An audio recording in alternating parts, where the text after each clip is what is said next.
Alright, I just read Monsters We Make, I at least up to, like, chapter 21, and I will be giving my review on it now.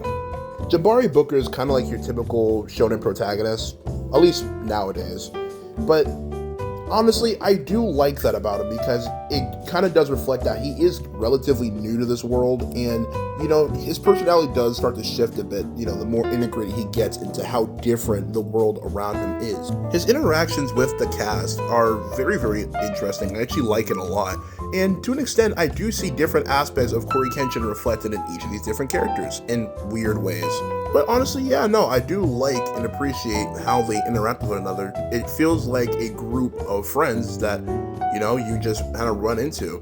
And like, I don't know, I think I can appreciate that. Like, setting the foundation on their bond is very important as they are the main characters. The way the series is structured really, really reminds me of World Trigger. Not in like a bad way, it just reminds me of World Trigger. Which is actually more of a good thing than anything, because World Trigger is known for being a pretty good series with a really, really good power system. But yeah, I don't know, that's just what it reminds me of currently.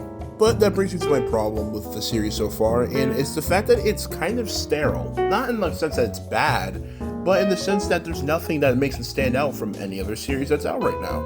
It really does lean into some of the more current shonen tropes, as well as a few older ones, which makes sense when you know Corey Kenshin, because he was a really big anime fan, and obviously he's going to reflect that in his works.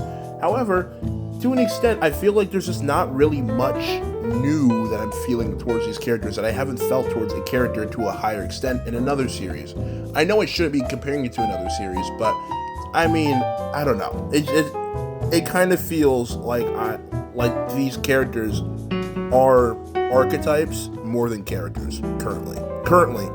So I'm hoping in future chapters he develops them more and I get more of a feeling of individualism out of each of these characters.